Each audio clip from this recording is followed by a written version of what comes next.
ఈ రోజు మన వీడియో టాపిక్ ఏంటంటే బ్యాటరీ స్వాపింగ్ ఉండడం వల్ల కస్టమర్లకి రేంజ్ సమస్యలన్నీ తగ్గిపోతాయా అంటే ఎక్కువ డిస్టెన్స్ ట్రావెల్ చేసేచ్చా 300 కిలోమీటర్లు అలా తిరిగేచ్చా దీనివల్ల ఇందులో కూడా ఏమైనా సమస్యలు ఉన్నాయని క్లారిటీగా అర్థం చేసుకుందాం. కాకపోతే ఈ వీడియో మీకు మరింత బాగా అర్థం కావాలంటే మన ప్రీవియస్ వీడియో ఈ సిరీస్లో ప్రీవియస్ వీడియో కూడా చూడండి. ఎందుకంటే మన ఫస్ట్ వీడియో ఏం చేసామంటే 300 కిలోమీటర్ల రేంజ్ ఇచ్చే ఎలక్ట్రిక్ స్కూటర్ మార్కెట్లో ఎందుకు ఉండట్లేదు, దీనికి కారణాలు ఏంటో తెలుసుకున్నాం. దానికి సొల్యూషన్ మన బ్యాటరీ స్వాప్ అని చెప్పాం. సో దాని కంటిన్యూషన్ సిరీస్ మీరు ఆ పర్టికులర్ ఫస్ట్ వీడియో కూడా చూస్తే ఇది మరింత క్లారిటీగా అర్థమవుతుంది. నమస్తే, నేను మీ కృష్ణ చైతన్య మండీలో మీ ఈవీ కుర్రాడు. సో మన ప్రీవియస్ టాపిక్ లో 300 కిలోమీటర్ రేంజ్ ఇచ్చే ఎలక్ట్రిక్ స్కూటర్ ఎందుకు పాసిబిలిటీ అవ్వట్లేదు అంటే కాస్ట్ బాగా పెరిగిపోతుంది. కాస్ట్ కేవలం బ్యాటరీ ప్యాక్ కాస్టే 1,60,000 రూపాయలు బ్యాటరీ ప్యాక్ కాస్ట్ అయిపోతుంది. కాబట్టి దానికి మళ్ళీ వెహికల్ కాస్ట్ అంతా యాడ్ చేస్తే 2,10,000 రూపాయలు 2 లక్షల నుంచి 2,10,000 రూపాయల నుంచి 2,50,000 అయిపోతుంది. ఆ కొనే కస్టమర్ల సంఖ్య తగ్గిపోతున్నారు. కాబట్టి దానికి ఆల్టర్నేటివ్ సొల్యూషన్ బ్యాటరీ స్వాపింగ్ అని చెప్పి మేము వీడియో టాపిక్ ఎండ్ చేస్తాం. సో ఇప్పుడు బ్యాటరీ స్వాపింగ్ అంటే ఏంటో ముందు అర్థం చేసుకున్న తర్వాత దీనివల్ల కస్టమర్లు ఎక్కువ రేంజ్ తిరగచ్చా 300 కిలోమీటర్ పాసిబిలిటీ అవుతుందా ఇవన్నీ మనం అర్థం చేసుకుందాం. సో బ్యాటరీ స్వాపింగ్ అంటే ఏంటంటే ఒక కంపెనీ వాళ్ళు ఎవరైతే ఉంటారో పలానా ఎక్స్ అనే కంపెనీ వాళ్ళు ఎలక్ట్రిక్ స్కూటర్ని ఎవరైనా కస్టమర్ కొనుక్కున్నారు అనుకోండి, ఆ కంపెనీ వాళ్ళు బ్యాటరీ ప్యాక్ లేకుండా స్కూటర్ని అమ్ముతారు. బట్ ఇక్కడ చిన్న విషయం ఏంటంటే బ్యాటరీ ప్యాక్ లేకుండా బండి ఎలా నడుస్తుంది అనుకుంటున్నారేమో, బ్యాటరీ ప్యాక్ ని ఒక సబ్స్క్రిప్షన్ మోడల్లో ఇస్తారనమాట. ఆ బ్యాటరీ స్వాపింగ్ కోసం దగ్గరలో స్వాపింగ్ స్టేషన్స్ ఏర్పాటు చేస్తారు. ఈ స్వాపింగ్ స్టేషన్ ఏంటంటే మీకు బ్యాటరీ ఒక 100% నుంచి 20% తగ్గిపోయింది, లేకపోతే 10% తగ్గిపోయింది, వెంటనే మీరు ఆ స్వాపింగ్ స్టేషన్ దగ్గరికి వెళ్తే కొత్త బ్యాటరీ ప్యాక్ ని రీప్లేస్ చేసుకోవచ్చు. అది ఫుల్ ఛార్జ్ అయిపోయిన బ్యాటరీ ప్యాక్ ఇస్తారు. ఇలాగా మీరు ఎన్ని బ్యాటరీ ప్యాక్స్ ని మార్చుకునే కొద్దీ మీకు అంత రేంజ్ వస్తూనే ఉంటుంది. ఉదాహరణకి ఒక 60 కిలోమీటర్ రేంజ్ ఇచ్చే బ్యాటరీ ప్యాక్ ఇచ్చారు అనుకోండి, దాన్ని మీరు ఒక 5 సార్లు రీప్లేస్ చేస్తే మీరు అనుకున్నట్టుగా 300 కిలోమీటర్ రేంజ్ అనేది ట్రావెల్ చేయగలుగుతారు. ఇక్కడ మీకు మేజర్ అడ్వాంటేజ్ ఏమవుతుందంటే బ్యాటరీ స్వాపింగ్ టెక్నాలజీలో బ్యాటరీ కాస్ట్ అనేది ఎలిమినేట్ అయిపోతుంది. సో దీనివల్ల మీ కస్టమర్ అనేవాళ్ళు కేవలం వెహికల్ కాస్ట్ మాత్రమే పెడతారు. సో వెహికల్ కాస్ట్ చూసుకున్నట్లయితే ఒక 70,000 రూపాయలకి స్కూటర్ అమ్ముతున్నారు అనుకుందాం వితౌట్ బ్యాటరీ ప్యాక్. బ్యాటరీ ప్యాక్ని మీరు స్వాపింగ్ స్టేషన్ వెళ్ళి స్వాప్ చేసుకోవాలి. బట్ ఇక్కడ కూడా ఒక విషయం ఏంటంటే నేను 70,000 ఎందుకు తీసుకున్నాను, 50,000 కూడా తీసుకోవచ్చు కదా అంటే, ఎప్పుడైతే కంపెనీ వాళ్ళు బ్యాటరీ ప్యాక్ని ఒక సబ్స్క్రిప్షన్ మోడల్ ఇచ్చారంటే ఆటోమేటిక్గా కొంచెం వెహికల్ కాస్ట్ని ఎక్కువగానే పెడతారు. నాకు తెలిసి 80,000 కూడా పెట్టిన ఆశ్చర్యపోవాల్సిన అవసరం లేదు. బట్ నేను ఒక 70,000కే స్కూటర్ని ఇచ్చారు అనుకుందాం, బట్ మీకు బ్యాటరీ ప్యాక్ని సబ్స్క్రిప్షన్లో తీసుకోవాలి. ఓకే, అది గుర్తుపెట్టుకోండి. ఇప్పుడు మన బ్యాటరీ ప్యాక్ని వాడుకోవాలంటే ఏం చేయాలి, స్వాపింగ్ స్టేషన్కి వెళ్ళాలి. సో ఇక్కడ స్వాపింగ్ స్టేషన్ ప్రెసెంట్ మార్కెట్లో స్వాపింగ్ స్టేషన్ వాడుకోవడానికి ఏమేమి ప్యాకేజెస్ ఇస్తున్నారు. స్వాపింగ్ స్టేషన్స్ లో కూడా మనకి ఇచ్చే బ్యాటరీ ప్యాక్ కి ఒక సబ్స్క్రిప్షన్ ప్యాకేజ్ ఇస్తారు. సో అది మినిమం సబ్స్క్రిప్షన్ ప్యాకేజ్ మార్కెట్లో అరౌండ్ ఒక 850 రూపాయల నుంచి స్టార్ట్ అవుతుంది. సో ఈ సబ్స్క్రిప్షన్ ప్యాకేజ్ తో వీళ్ళు ఇచ్చే బ్యాటరీ ప్యాక్ రేంజ్ ఎంత వస్తుంది అంటే రియల్ గా వచ్చే రేంజ్ అరౌండ్ 60 కిలోమీటర్లు ఇస్తున్నారు. ఎందుకంటే అది చిన్న సైజ్ బ్యాటరీ ప్యాక్ ఉంటుంది, మన ఆ బ్యాటరీ ప్యాక్ వాడేసుకున్న తర్వాత ఈజీ టు రిమూవ్ చేసుకోవచ్చు. కాబట్టి సో 60 కిలోమీటర్ రేంజ్ ఇచ్చే బ్యాటరీ ప్యాక్ మీకు ఇస్తారు. సబ్స్క్రిప్షన్ కి వచ్చి మీరు 850 రూపాయలు పే చేయాలి. కాకపోతే మీరు 800 రూపాయలతో ఇష్టం వచ్చినంత కిలోమీటర్ తిరిగేచ్చు అంటే ఆ ఫ్లెక్సిబిలిటీ ఉండదు. వీళ్ళు ఇచ్చే సబ్స్క్రిప్షన్ కి మీకు ఒక 10 ఫ్రీ స్వాప్స్ అనేది ఇస్తారు. అంటే 10 సార్లు మీరు ఉచితంగా ఆ బ్యాటరీ ప్యాక్ ని దగ్గరలో ఉన్న స్వాపింగ్ స్టేషన్కి వెళ్ళి మార్చుకుని మీరు కొత్త ఛార్జింగ్ అయిపోయిన బ్యాటరీ ప్యాక్ ని తెచ్చుకోవచ్చు. ఒక 600 కిలోమీటర్లు తిరగవచ్చు. సో 10 స్వాప్లు అంటే 60 × 10 600 కిలోమీటర్లు. దానికి మీకు 850 రూపాయలు వర్త్ వీళ్ళు ఆ స్వాపింగ్ ప్యాకేజీలో మీకు ఆఫర్ చేసేస్తున్నారు. బట్ ఈ 10 స్వాప్లు పూర్తి అయిపోయిన తర్వాత వీళ్ళు ఏం చేస్తున్నారంటే మళ్ళీ దానికి ఒక్కొక్క స్వాప్కి మళ్ళీ డబ్బులు పే చేయాల్సిందే. సో మీరు స్వాపింగ్ ప్యాకేజ్ తీసుకున్నంత మాత్రాన మీరు అన్లిమిటెడ్గా ఎన్ని పడితే అన్ని ఉండవు, దానికి లిమిటెడ్ స్వాప్స్ ఇస్తున్నారు. సో దాని తర్వాత ఒక్క స్వాప్కి ఎంత ఛార్జ్ చేస్తున్నారంటే దగ్గర 100 రూపాయలు ఛార్జ్ చేస్తున్నారు. మీరు 600 కిలోమీటర్లు తిరిగేసిన తర్వాత నెక్స్ట్ మీరు ఇంకొక 60 కిలోమీటర్ తిరగాలన్నా మళ్ళీ ఇంకొక 100 రూపాయలు పే చేయాల్సిన అవసరం ఉంది. సో దీన్ని బట్టి మీరు కనుక 300 కిలోమీటర్లు తిరగాలంటే దీని తర్వాత వన్స్ ఫ్రీ స్వాప్స్ కంప్లీట్ అయిపోయిన తర్వాత 300 కిలోమీటర్లకు మీరు 500 రూపాయలు ఖర్చు పెట్టాలి. అదే ఒక 60,000 కిలోమీటర్లు తిరగాలంటే 1,00,000 రూపాయలు ఖర్చు పెట్టాలి. సో జస్ట్ ఇమాజిన్ చేసుకోండి, దాదాపు ఒక వెహికల్ కాస్ట్ అయిపోతుంది మీరు ఒక 60,000 కిలోమీటర్లు తిరగాలంటే. సో ఇది నేను 60,000 కిలోమీటర్లు ఎందుకు ఎగ్జాంపుల్ గా తీసుకున్నా అంటే సుమారుగా lithium అయన్ battery pack life time ఒక 60,000 కిలోమీటర్ల వరకు వారంటీ ఇస్తున్నారు కాబట్టి మాక్సిమం దాన్ని తీసుకున్నాను.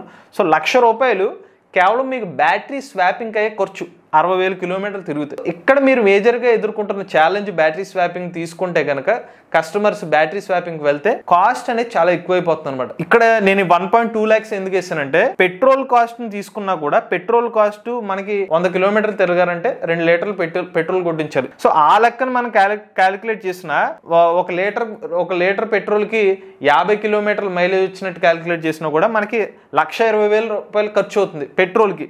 ఇలా 60,000 కిలోమీటర్లు తిరగాలంటే. సో అలా పోల్చుకున్నా కూడా మన బ్యాటరీ స్వాపింగ్కి పెట్రోల్ రేట్కి పెద్దగా డిఫరెన్స్ కనిపించట్లేదు. రేంజ్ కావాలంటే 300 కిలోమీటర్లు కావచ్చు, ఎన్ని కిలోమీటర్లు తిరగచ్చు. బట్ అలా తిరిగే టైంలో మనం ఎక్కువ ఖర్చు పెట్టాల్సిన పరిస్థితి వచ్చేస్తుంది బ్యాటరీ స్వాపింగ్. మరి అంత ఖర్చు పెడతారా ఒక కస్టమర్ అనేది క్వశ్చన్. ఇది ఇప్పటిదాకా నేను బ్యాటరీ స్వాపింగ్కి ఎంత ఖర్చు అవుతుంది అని చెప్పాను కదా. బట్ ఇదే బ్యాటరీ స్వాపింగ్ని ఇంటి దగ్గర ఛార్జింగ్ చేసుకుంటే మీకు ఎంత సేవ్ అవుతుందో చూడండి. ఇంటి దగ్గర మీరు ఒక 600 కిలోమీటర్లు తిరగాలంటే ఇంటి దగ్గర ఛార్జింగ్ చేసుకుంటే ఒక 100 రూపాయలు అయిపోతుంది. నేను 100 రూపాయలు కూడా చాలా ఎక్కువ ప్రైస్ తీసుకున్నాను. యాక్చువల్గా 50 రూపాయలు కూడా అయిపోతుంది.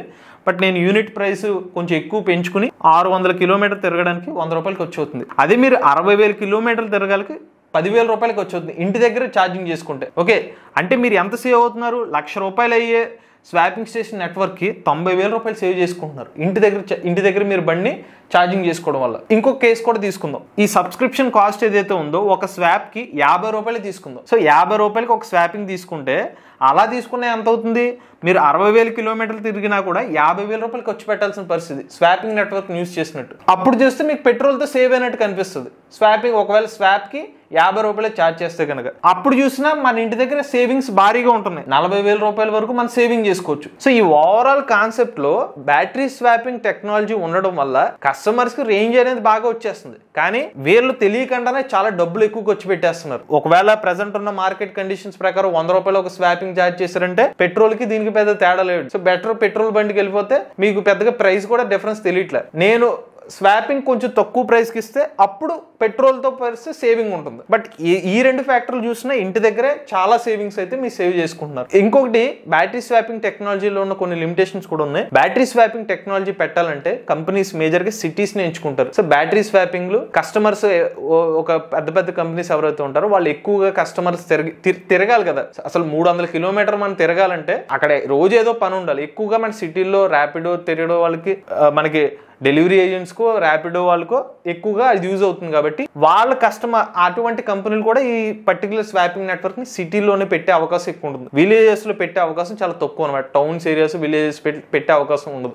సో కస్టమర్స్ యాక్సెసిబిలిటీ చాలా తక్కువ ఉంటుంది. ఇనీషియల్ గా సిటీస్ లో తెచ్చే అవకాశం ఉంటుంది. బ్యాటరీ స్వాపింగ్ టెక్నాలజీని కంపెనీ వాళ్ళు తీసుకొచ్చే పాయింట్ ఆఫ్ వ్యూలో కస్టమర్ తెచ్చినా కూడా అందుబాటులో ఉండే అవకాశం చాలా తక్కువ ఇనీషియల్ లెవెల్. ఇవన్నీ గమనించిన తర్వాత బ్యాటరీ స్వాపింగ్ కస్టమర్స్ కి బెస్టా కాదా అంటే, నిజంగా నేను బాగా తిరుగుతాను, రేంజ్ కావాలి, నేను బాగా ఖచ్చితంగా నేను రోజుకి ఇన్ని కిలోమీటర్ తిరుగుతాను అనుకున్న వాళ్ళకి కనీసం ఒక స్వాప్ కి 50 రూపాయల లెక్కన ఛార్జ్ చేస్తే ఎవరైనా వస్తే అప్పుడు మీకు కొంచెం సేవ్ అయినట్టు. ఎందుకంటే అప్పుడు దాకా మీరు పెట్రోల్ బండి వాడి ఎలక్ట్రిక్ బండికి వెళ్తే సేవింగ్స్ అయితే ఉంటుంది. బట్ ఇన్ కేసు వీళ్ళు స్వాప్ కి 100 రూపాయల లెక్కన ఛార్జ్ చేశారంటే కనుక మీరు పెద్దగా ఎలక్ట్రిక్ వెహికల్కి వెళ్ళి మీరు పెద్దగా మిగిల్చుకున్నట్టు ఏం కనిపించట్లేదు. ఇందులో స్వాపింగ్కి ఎక్కువ మీరు పెట్రోల్కి దీనికి ఇంచుమించు సిమిలర్ గా కనిపిస్తుంది. సో ఇది గుర్తుపెట్టుకోండి.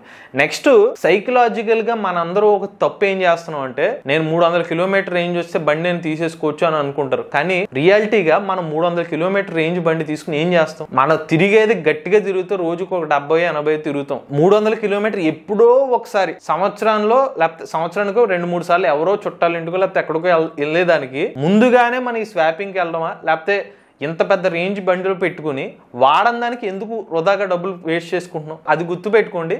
సాధ్యమైనంత వరకు ఎవరైనా ఇలాగ నేను ఎక్కువ రేంజ్ ట్రావెల్ చేద్దామని ఎప్పుడో ఒకసారి తిరిగే వాళ్ళకి మీరు పబ్లిక్ ట్రాన్స్పోర్ట్ యూజ్ చేసుకోండి తప్పిస్తే, నేను ఎప్పుడో ఒకసారి తీసుకుంటాను కాబట్టి నేను ముందుగానే 2 లక్షలు 2,50,000 పెట్టుబడి పెడతానంటే డబ్బులుంటే పెట్టుకోండి, ఇబ్బంది లేదు.